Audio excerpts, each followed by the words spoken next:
Sebastião Luiz de Mello é a prova viva de que a paixão pela profissão é a ferramenta ideal para aperfeiçoá-la. Administrador, presidente do Conselho Federal de Administração, já foi 3 vezes pró-reitor de administração da Universidade Federal de Mato Grosso do Sul. Hoje, vive seus últimos meses como líder da autarquia após 6 anos de mandato.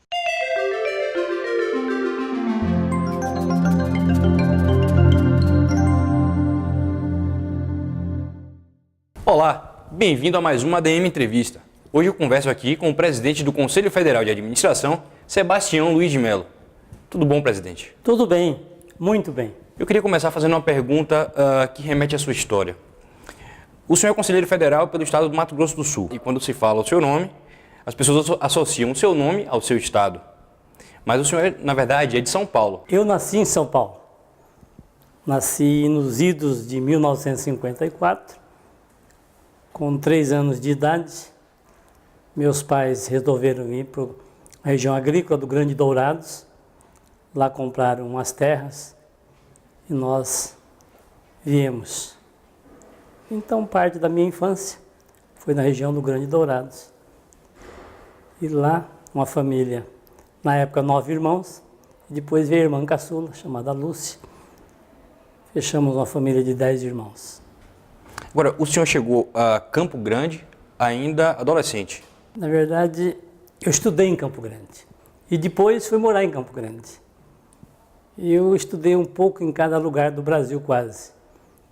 Eu fiz minha carreira em Dourados, né, os inícios dos estudos, né, o primário. Depois em Porto Vilma, lá fiz também uma parte do primário, à época. Depois vivi um período no Colégio Salesiano, nos internatos, quando concluí o 1º grau. E depois fiz o científico em terras, ora num lugar, ora no outro. Estudei em Cuiabá, 2 anos, voltei a Campo Grande, mais 2 anos, estudei no Vale do Paraíba, em Pindamonhangaba, lá concluí o científico. Agora, como a administração entrou na vida do senhor? Quando se interessou pela administração? Não foi um interesse. Minha família queria que eu fosse médico. E eu me preparei para ser médico. Só que eu não tinha afinidade com a medicina. Mas minha família entendia que doutor era ser médico. E me preparei num vestibular para ser médico. Fiquei muito próximo, uns 5 ou 6 lugares atrás onde se classificava. Mas para não ficar parado, fiz administração porque era um curso novo e as expectativas de mercado eram boas, a empregabilidade também. E eu tinha alguma afinidade com liderança, sempre nos lugares que eu estudei, comandei equipes. O senhor sempre participou de lideranças, de... Perfeito. Então, escolhi assim, mas com o foco que ia voltar a fazer medicina, porque era um sonho da minha família, não era meu. E naquele período, quando o senhor começou a fazer administração, ela era diferente do que é hoje? Como funcionava naquela época? Bom, o curso de administração era composto pelo seguinte: os 2 primeiros anos eram básicos. Era para contabilidade, economia e administração. A parte profissional começava no 3º ano, ou seja, no 5º semestre. Então, eu já estava com foco de fazer administração desde o 1º ano, mas como era integrado, né, as matérias eram todas básicas. Aí já no 3º ano, que seria o quê? O 5º e o 6º semestre, e o 7º e o 8º, já era mais profissional. Aí eu percebi que tinha disciplinas que se coadunavam com a minha maneira de ser, com a liderança que eu tinha desenvolvido em colégio, chefiando a equipe de futebol. Eu tinha alguns talentos também que ajudaram muito.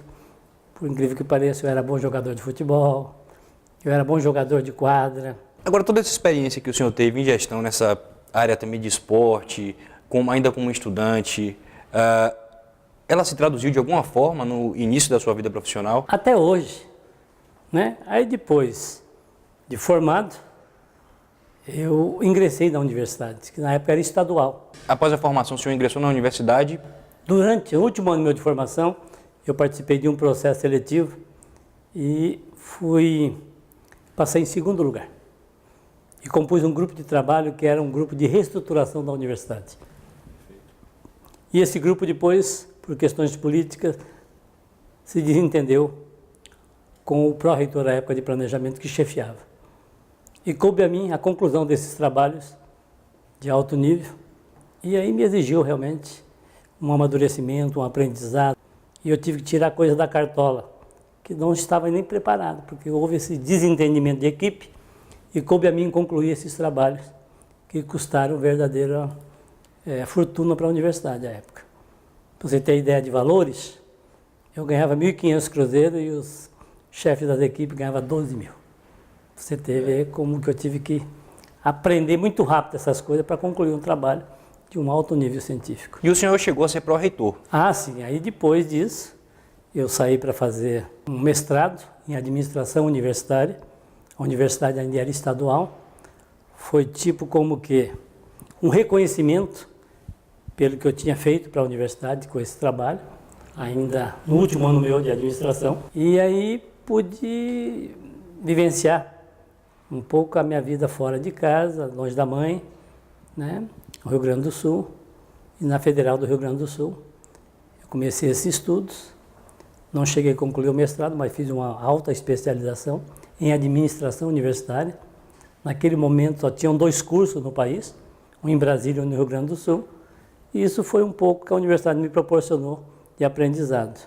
Quando ia continuar os estudos, a universidade federalizou, e eu tive que retornar para compor um quadro de especialista e de alavanca da universidade, que estava saindo de estadual para federal. Então eu tive que correr no meu aprendizado, por minha conta mesmo, mas fiz um grande curso de especialização. Por muito tempo na carreira do senhor, você esteve envolvido com educação. Esse envolvimento continua ainda hoje? Influencia de alguma forma a sua atuação como presidente do Conselho Federal? Claro. O meu e-mail até hoje, né, está vinculado à Universidade Federal. Foi a grande escola da minha vida. Lá eu absorvi boa parte dos conhecimentos, as capacitações menores, com outras, né, realidades, mas toda a minha vida profissional eu dependi da Universidade Federal. Lá eu trilhei um caminho que poucas pessoas talvez tenham tido oportunidade. Eu fui estagiário, eu fui agente administrativo, eu fui chefe de seção, eu fui diretor, eu fui gerente, eu fui coordenador, eu fui pró-reitor por 4 vezes. O senhor foi crescendo e se desenvolvendo nesse ambiente acadêmico. Depois teve um período que eu também vivenciei o estado de Mato Grosso do Sul.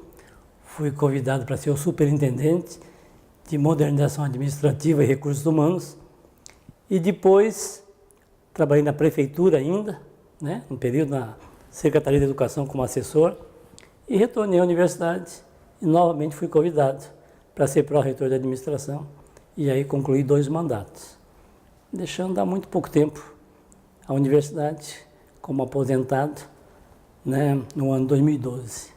Mas toda a minha vida, a construção da minha carreira foi na sala de aula, como professor, como técnico, e em cargo comissionado, uma boa parte dela, a maioria, né? Então sempre eu liderei equipes, e a universidade, basicamente, para quem não conhece, a Pró-Reitoria de Administração, que faz as compras, cuida do campus, cuida dos recursos humanos, cuida da parte financeira, né?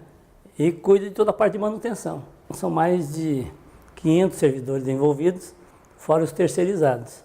E no meu caso, pelo grau de confiança que o reitor tinha, eu também tocava o hospital universitário com 950 funcionários. Eu que ordenava despesas, fazia as compras e tocava as questões de leitos, de pacientes. Então foi uma rica experiência. Minha vida toda foi de desafios, certo? E isso me obrigou a me aperfeiçoar na ciência da administração e tê-la realmente, literalmente, como um manual. E foi depois desse período que o senhor passou a participar ativamente do sistema CFA-CRA? O CFA, o CRA, entrou na minha vida de uma maneira assim meio hilária. Eu já era pró-reitor de administração quando recebi o convite para estar no CRA. A princípio não levei muito a sério, até porque eu não me registrei no primeiro momento. Eu fui me registrar alguns anos depois, porque a época que eu me formei não tinha CRA de Mato Grosso do Sul. Nós éramos vinculados a São Paulo. E como São Paulo era muito grande, pouco ligava conosco. Naquela época era por região que funcionavam os conselhos. Exatamente. Então Mato Grosso do Sul demorou um pouco para criar o seu conselho. E por um convite de um amigo, Roberto Filinto, e o Jackson, né, aconteceu o meu registro e minha filiação aos quadros do Conselho Regional, quando a sua vinda de São Paulo para Mato Grosso do Sul. Primeiro de maneira acanhada, dividindo meu tempo de pró-reitor. Na verdade, eu emprestei mais o meu nome ao Conselho Regional Futuro do que ele me emprestou alguma coisa no início, né? Mas aí, como eram os colegas valorosos, já compreendia muito mais o que era a profissão, eu pude, gradativamente, aprendendo. E depois fui convidado por eles para ser o primeiro conselheiro federal para o Mato Grosso do Sul, certo? Porque se entendia que pela minha questão de ser pró-reitor, eu tivesse as características e tivesse as habilidades que requeresse para uma pessoa representar bem o seu estado. E foi assim que eu ingressei na vida. E depois, chegando a Brasília, pude compreender a dimensão da profissão, compreender muito mais do que seja a Corporação Conselho Federal, regional, e pude depois trabalhar, né, aqui em Brasília, primeiro num lugar muito acanhado, não tinha sede, era uma sede muito, né, pequena. Naquele tempo a gente tinha que, de próprio punho, fazer os pareceres, a equipe era modesta, então nós trabalhamos muito para construir isso aqui. E pude ficar aqui alguns anos, e nessa trajetória minha, eu fui um dos diretores da CDI. A Câmara de Desenvolvimento Institucional do CFA. A qual eu tenho um grande carinho, né? Uma parte da minha vida de aprendizado foi nessa Câmara. E lá construímos uma nova RBA, construímos esse aparato de comunicação que essa Câmara detém hoje, um grau de credibilidade. E aí comecei a ser mais valorizado pelos pares em função dessa dedicação minha e em função dessa bagagem de conhecimento que eu também trouxe da minha universidade, da minha vida. Agora, presidente, a sua trajetória no Conselho, ela passou por conselheiro federal, presidente do regional do Mato Grosso do Sul. Perfeito. Entre um mandato de conselheiro federal e essa segunda vez que eu voltei a Brasília, sim, realmente eu fui presidente do Conselho Regional. Ele estava numa situação, né, de penúria, endividado, quase falido, para ser bem honesto. E a gente, num período muito curto, 2 anos, a gente colocou ele entre os 10 do país. Conseguiu reverter a situação, né? Revertemos, sem nenhuma demagogia, sem nenhuma falsa modéstia, mas emprestamos durante os 40 anos. Boa parte do que ocorreu lá de transformação se deu essa experiência de vida e a credibilidade que a gente despertava em todos os parceiros e nos próprios colegas conselheiros. Isso é uma coisa que eu faço questão de registrar, que a gente, sem o trabalho, sem a dedicação, não constrói nada durável. E foi possível, em 2 anos, transformar aquele CRA com sede. Nós fomos o primeiro conselho que fez um projeto para aquisição de uma sede, quando nem existia o PROAR antigo e o PRODER. O que era o PROAR e hoje é o PRODER, na verdade, é um projeto que auxilia todos os conselhos regionais. Ele foi criado com essa intenção de fazer, certo, um apoio a quem era menor. Você não pode, numa corrente, você ter elos muito fracos e outros muito fortes, que ela vai se romper. Ela foi inspirada, o PROAR foi inspirado no Plano Marshall, de recuperação da Europa quando da Segunda Guerra Mundial. Né, o meu amigo Gildo, o Rui Otávio, eles, né, conceberam isso e eu participei, né, mas como um coadjuvante desse processo. E depois ele transformou-se nesse formidável programa que conseguiu adquirir sede para todos os regionais desse país. E grande parte dos projetos hoje desenvolvidos, principalmente pelos pequenos, da dimensão do grau de solidariedade que foi semeado. Então fica uma coisa durável, alguma coisa que dificilmente os conselhos vão abrir mão. E outra coisa, a maneira de partilhar o que vem dos maiores aqui para o CFA. Agora, o senhor conclui esse ano o terceiro mandato como presidente do CFA. São 6 anos, é isso? 6 anos. 6 anos liderando o Conselho Federal. Uhum.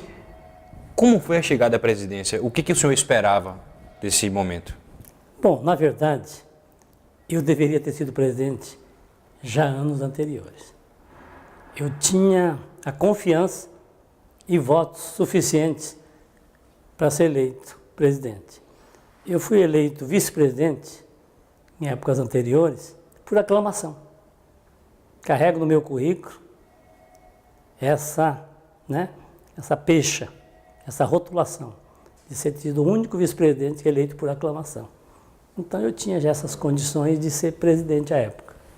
Uma questão de amizade, sabe, de não ser egoísta. Eu voltei para minha casa, fui lá presidente do regional, e quando eu retornei no segundo momento, me despertou essa possibilidade e a vontade de ser presidente.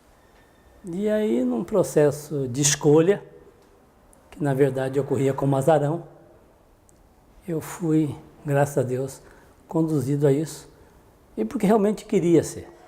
Me preparei para isso, né? Pela experiência de vida e pela vontade de realizar alguma coisa de empreendedora e de, eu diria, de renovadora, de oxigenação. E também mostrar que os conselhos pequenos também têm bons líderes, têm pessoas preparadas, não são só os grandes. A gente veio quebrar um paradigma que até aquele momento pertencia só aos grandes ser presidente. Quais as aspirações do senhor quando chegou à presidência? O que o senhor esperava mudar ou aperfeiçoar no Conselho? Os nossos propósitos não só são os melhores, mas é um propósito arrojado. Hoje o CFA tem um sistema de comunicação que você partilha, inspirado em quê? Então hoje nós temos uma comunicação forte, que aquele tempo só resumia o quê? Mal e mal RBA. Nós tínhamos alguns projetos que eram mais só voltados à área de ensino. Hoje não. Nós hoje estamos perto da gestão pública. Perdemos algum tempo. Nós temos condições hoje de aperfeiçoar, mudar a gestão pública desse país, com atuações precisas. Nós tínhamos uma atuação parlamentar discreta. Hoje nós estamos quase todos os dias no Senado e no Congresso Nacional, pleiteando, reivindicando direitos e respeito. Nós tínhamos uma visibilidade que não era nem falada, com todo o respeito. Hoje não. Por esse instrumento de comunicação, o Brasil todo sabe da nossa existência. Nós tínhamos áreas que a gente nunca tinha mexido e que nos pertencia por lei.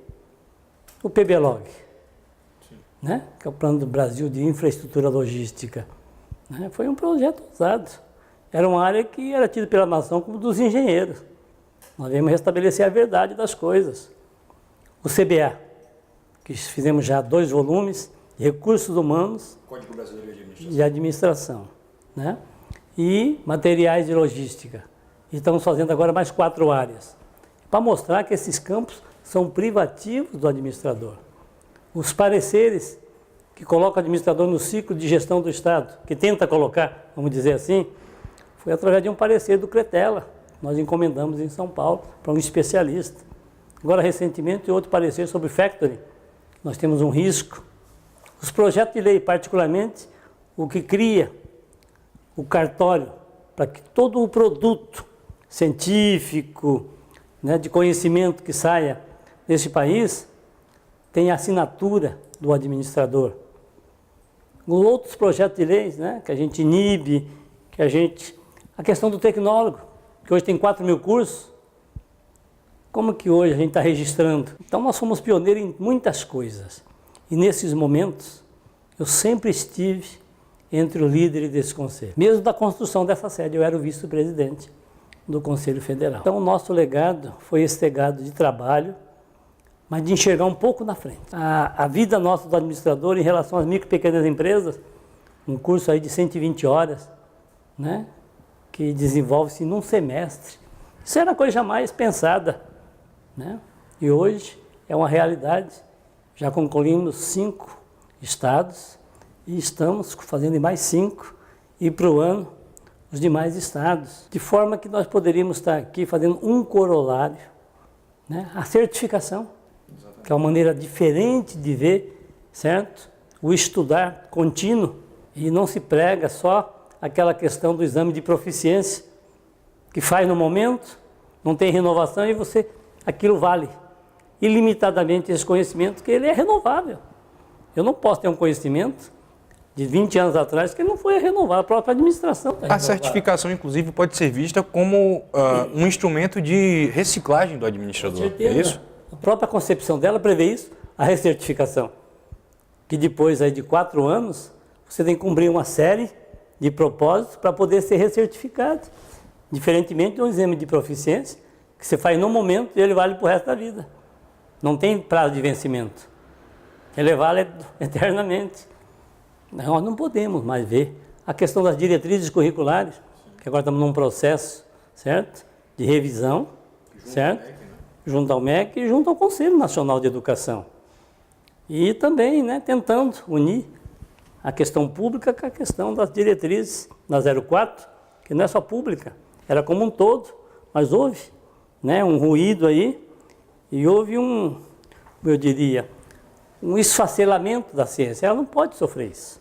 A nossa aproximação, né, que foi começada por Rui Otávio, mas hoje nós estamos muito presentes nas universidades, parceria com a Angrade, Associação Nacional, né, dos Docentes de Administração. Nós trabalhamos em todos os campos. Gestão pública, ensino, micro e pequenas empresas, construção de ferramentas que coloca a profissão em evidência, aproximação com o Congresso Nacional, certo? E que eu acho que mais reputo, de relevância, é o estado, sabe, de convivência saudável, de respeito entre os 27 conselhos, de aceitação, de liderança, mesmo no estado pequeno, o grau de respeito que me devotam.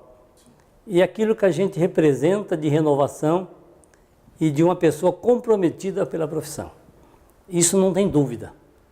Os poucos momentos de conflito que vivemos é mais de cunho assim pessoal, é mais de cunho, né, de momento, do que o que está semeado no país. Hoje todos os presidentes têm conosco uma relação, certo, de alto nível, uma relação que nos deixa muito satisfeitos e que prova que a profissão está unida em torno de grandes ideais, de grandes conquistas, que ainda não são aquelas que a gente imaginava, mas que ao completar 50 anos ficou muito evidenciado. Se o senhor me permite uma curiosidade, nesse tempo que o senhor está passando à frente do Conselho, qual projeto o senhor se orgulha mais de ter liderado, de ter participado como líder da instituição? O que chama mais a atenção assim, do presidente Sebastião Melo? Bom, eu acho que dizer aquele mais são vários, né? Mas eu acho que a melhoria do sistema de comunicação que vocês vivenciaram, a nossa preocupação com a gestão pública desse país, a construção de uma bibliografia produzida no campo profissional administrador, que seja o CBA, né, o Código Brasileiro de Administração, e a certificação e a nossa preocupação com as micro e pequenas empresas, né, eu diria para você que são a grande mola mestra. Em que pese a missão do CFA é a fiscalização. E é um engano achar que fiscaliza só quando você autua, quando você multa, quando você inibe alguém invadir nosso campo. A fiscalização é um processo muito mais amplo. Toda vez que eu restauro competência, todas as vezes que eu publico, todas as vezes que eu vou a público colocar matérias, colocar artigos, eu estou fazendo a fiscalização. Porque também isso inibe os aventureiros, os despreparados, para que invada esse campo que a lei nos deu por direito e que muitas vezes os políticos, a sociedade querem nos roubar. Então, fiscalização é uma coisa muito ampla. Todas essas coisas contribuem com o processo fiscalizativo. O senhor falou em relação à gestão pública. Como tem sido a atuação do sistema, principalmente no Congresso? Recentemente, uma lei foi aprovada pelo Senado e agora está na mão do presidente Temer. E é uma lei que vai de encontro aos interesses do administrador. Como o CFA atuou nisso? Olha o absurdo que acontece nesse país. Mesmo todo mundo reconhecendo que a gestão pública não é aquela uma que foi pregada nas ruas, né? Eu quero coisas padrão FIFA, eu quero isso padrão FIFA. Na hora de praticar, para que isso ocorra, está aí a Vila Olímpica. Quem colocaram para gerenciar a Vila Olímpica? Desculpe o termo, uma pobre jogadora, não no termo de pobreza, né? Que não domina nadinha da questão de gestão. Uma ignorância. Uma ignorância. Não dela, mas de quem a colocou lá para gerenciar a Vila Olímpica. Quantos mil administradores nós temos no país? Será que era difícil escolher uma equipe de bons gestores, bons administradores e colocar para o Brasil não estar fazendo esse papel ridículo? Então, quando chega a prática de colocar bons gestores, e aí o bom gestor é quem? É quem é preparado, quem está, né, pronto. Com relação à questão do Senado, que você coloca, do Congresso, realmente fizeram um projeto de lei estapafúrdio e pegaram duas áreas que pertencem por lei ao administrador, deu de 65, quando saiu a nossa lei, dia 9 de setembro. Está na lei do administrador. Exatamente. E pegaram aquilo e maquiaram e inventaram um nome para ocupá-lo de analista, né, em logística e de recursos humanos, né? Sabendo que você tem hoje mais de 1,5 milhão de bacharéis preparados e abriram isso, além de criar esses cargos, abriram isso para quê? Qualquer um que tenha curso superior pudesse fazer concurso para ingressar numa coisa que a maioria não tem conhecimento, a não ser quem é formado em administração, seja administrador, seja tecnólogo, em determinada área. Quanto a isso, nós nos rebelamos e fomos às últimas consequências. Primeiro na Câmara dos Deputados, com emenda, depois no Senado Federal e, por último, graças a Deus, ao presidente Temer. Fizemos algumas matérias e, graças a Deus, o ministro do Planejamento, o Diego, nos recebeu e pudemos lá, num papo saudável, não em defesa do corpo, é em defesa do país, né, sensibilizá-lo, e ele pôde nos afiançar que esse capítulo que trata dessa indecorosidade fosse vetado. A responsabilidade na administração pública não é de interesse só dos administradores, na verdade, é de interesse de toda a população. Todo mundo é beneficiado quando se tem uma boa administração pública. Como a sociedade enxerga o administrador como responsável e pessoa capacitada, profissional capacitado, para atuar em questões como o senhor citou agora, a Vila Olímpica, e tantas outras como hospitais, enfim. O que a sociedade, como é que a sociedade enxerga os administradores? Bom, nós somos uma profissão nova. Completamos ano passado apenas 50 anos. A sociedade não tem a dimensão do que seja o administrador. E aí eu confesso isso com humildade. A grande preocupação nossa é não ter confusão, sabe? Porque esse profissional, assim como o médico, né? Você fala médico, todo mundo já olha a saúde. Você fala engenheiro, todo mundo olha obras. Nós queríamos e lutamos para que, quando fala administrador, todo mundo enxergue a boa gestão. É usar bem o dinheiro, é cobrar imposto proporcional ao que a pessoa pode pagar, é o povo ter a consciência que tudo que ele pagou de imposto seja revertido em seu benefício, que não seja a saúde que está aí nos hospitais brasileiros, a segurança, o transporte. Nós queremos que os administradores e a sociedade enxerguem esse profissional como sendo talvez o único capaz de provocar mudanças palpáveis e a população, sabe, poder ter orgulho do seu país. É por isso que nós falamos todo dia de visibilidade. E temos que melhorar o ensino na sala de aula. Para que esse administrador, quando saia de lá, ele saia como? A pedido do empresariado e da necessidade de cada região e de cada empresa. Isso é uma simbiose. Se o ensino for de má qualidade, eu não vou ter profissional de boa qualidade. Certo? Então, um dos cuidados nossos é acompanhar esse aluno em sala de aula e esses cursos de administração, que foram fabulosos em quantidade. Tem mais de 2.000, tecnólogo mais de 4.000. Nós gostaríamos muito que a gente corresse a melhoria desse ensino. Como o senhor está falando, o ensino é fundamental para se ter um bom profissional. O ensino da administração hoje no Brasil, ele atende ao mercado? Olha, eu seria mentiroso e leviano falar que ele atende. Uma profissão que cresceu com a rapidez como a nossa. Nós temos ainda escolas, nós temos ainda cursos que não representam aquilo que nós sonhamos. E não é nossa área só não. Como um todo, o Brasil, né, é carente de cursos de boa qualidade. Porque quem cursa e aprende em curso de boa qualidade, ele tem mercado de trabalho. Porque o empresário quer quem resolva os problemas, né? Ele não quer só o cara que tem o diploma, mas não. Ele quer alguém que saiba fazer, tem habilidades, né? Desenvolver o conhecimento, tem o quê? Atitudes e, por fim, competência. Que a gama das habilidades, do conhecimento, das atitudes, possa redundar em resultados. E resultados de boa qualidade. É esse o perfil que nós queremos, num período muito curto, que a gente possa colocar no mercado, sabe?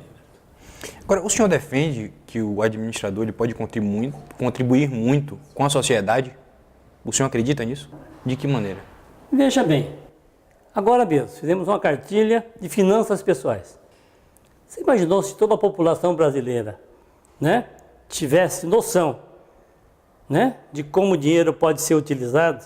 Então, se nós exercitarmos a ciência da administração, no sentido de alerta, de contribuição, de criar uma cultura de educação a esse povo mais sofrido, você acha que não é uma contribuição social de alta relevância? Mais do que talvez o Bolsa Escola? Né? Então a gente pode fazer muitas coisas que não é só dar o peixe, é de preparar esse povo tão sofrido, que tem os seus impostos tão mal, né, utilizados no seu retorno, que ele comece a criar essa consciência. Estou falando um campo.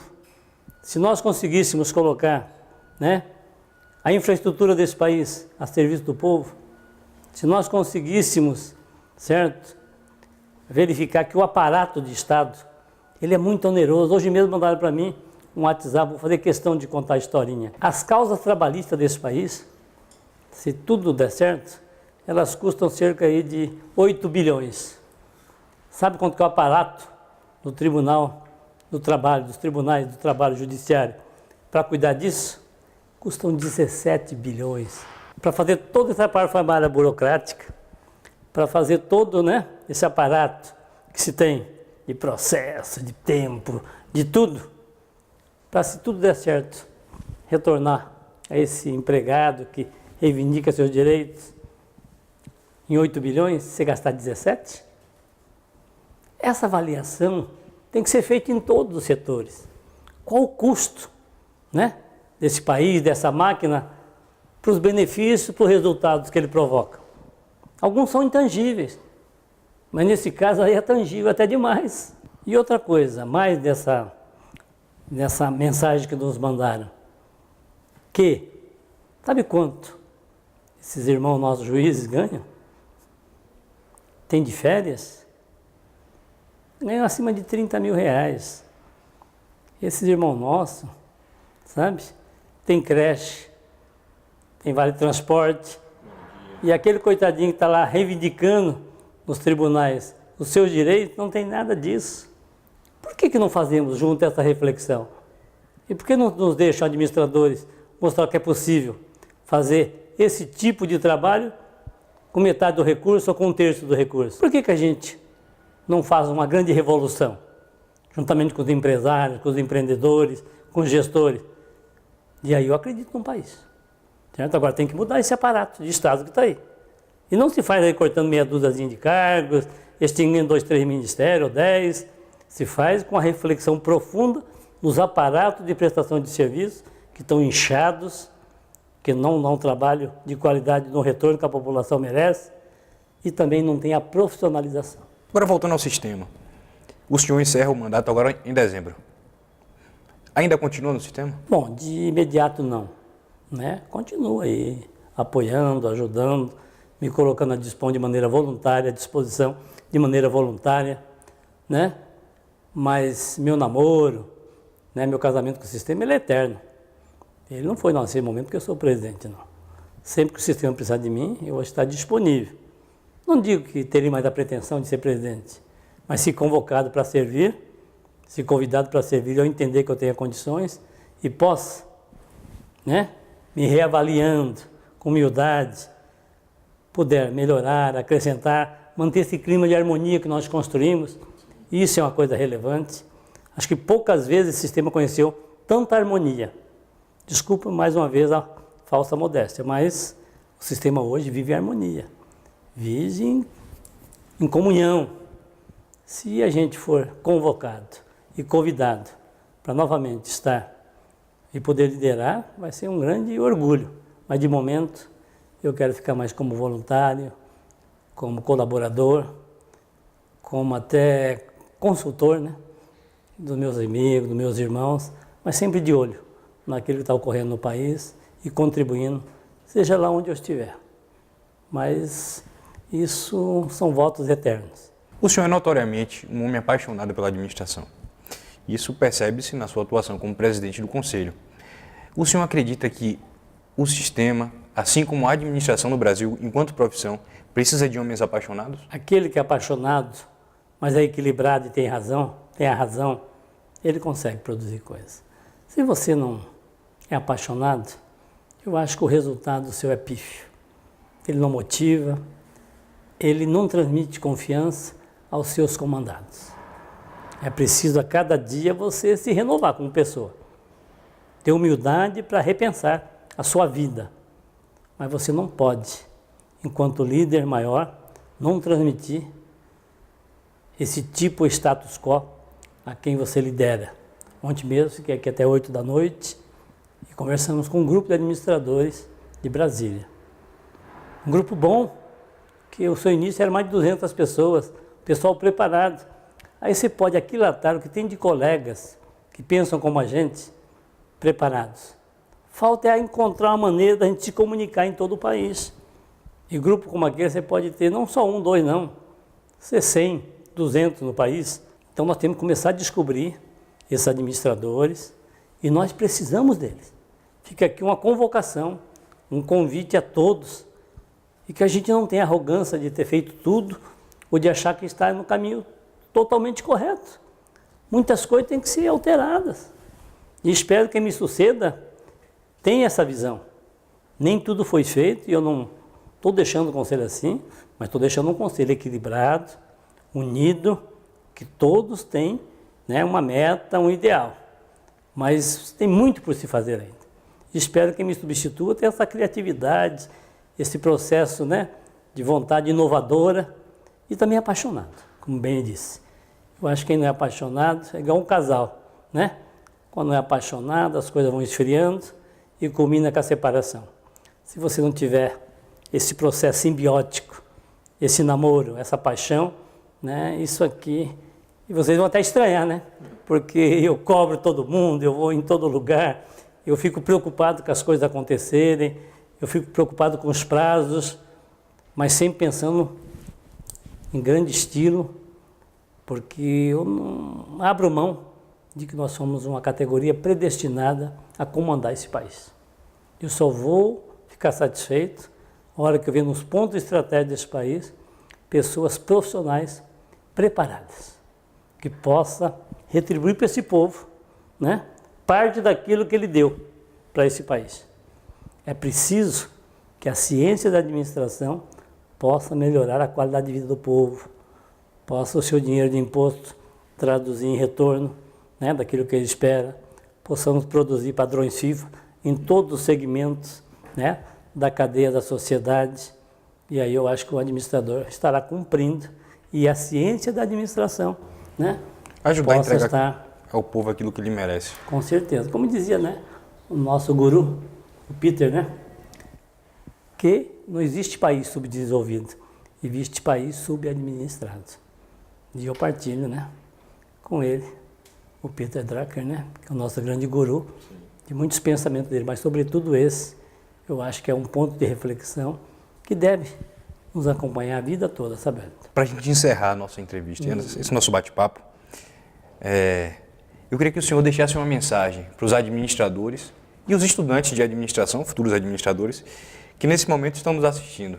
Aos meus irmãos, administradores, tecnólogos, aos professores, aos estudantes de administração, o que eu posso esperar e desejar é que nós tenhamos cursos melhores, que preparem melhores nossos irmãos, porque os desafios que estão à nossa frente são inúmeros e só alguém preparado, qualificado, pode dar respostas mais rápidas, mais produtivas e mais fáceis de ser assimilada pela população. Que a gente possa, enquanto sistema CFA-CRA, traduzir em trabalho os anseios desses filiados.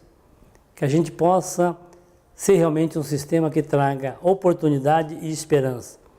Que a gente possa ter empregos de boa qualidade e que a gente possa, nesse somar de talentos, de vontades, de motivações, dar um pouquinho de paz, um pouquinho de alegria a esse povo brasileiro. Porque um país bem administrado é melhor para todos nós. E que Deus possa continuar olhando por esse país, porque sem Ele também a gente não é nada. E, finalmente, um grande abraço a todos e muito obrigado por tudo. Conversei aqui com o presidente do Conselho Federal de Administração, uma conversa super agradável.